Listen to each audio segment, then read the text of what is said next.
Jharkhand paper फुटी संदर्भामध्ये लोक तुम्हाला येऊन भेटतायत, म्हणजे मला असं वाटतं अभिजित दिपके आता सध्या संभाजीनगरमध्ये फुटफॉल प्रचंड वाढलेला आहे आणि VIP फुटफॉल वाढलेला आहे. अनेक लोक तुम्हाला येऊन भेटतायत, अनेक मंत्री तुम्हाला येऊन भेटतायत.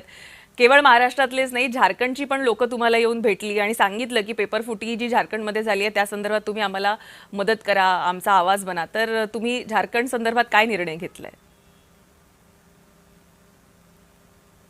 नाही, झारखंडमध्ये जे विद्यार्थी आंदोलन करताय, कालच रात्री मी त्यांना व्हिडिओ कॉलच्या थ्रू बोललो आणि मी त्यांना सांगितलं की आम्ही पूर्णपणे तुमच्या सोबत आहे आणि तुमच्या आंदोलनाला मजबूत करण्यासाठी जे काही करता येईल आम्ही ते सगळंच करू आणि तुमच्या जे काही डिमांड्स असतील त्याचे आम्ही पूर्णपणे समर्थन करू.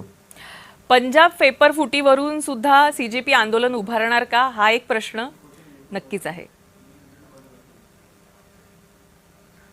नक्कीच नक्कीच मी याच्यात एक गोष्ट क्लिअर करून सांगतो.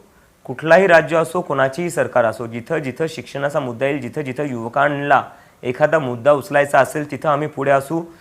आम्ही नाही बघणार कोणता पक्ष आहे, आम आदमी पार्टी आहे, काँग्रेस आहे, शिवसेना आहे, समाजवादी पार्टी आहे किंवा भाजप आहे. आमचा जो लढा आहे तो सिस्टम बदलण्यासाठी आहे, शिक्षण व्यवस्था सुधारण्यासाठी आहे.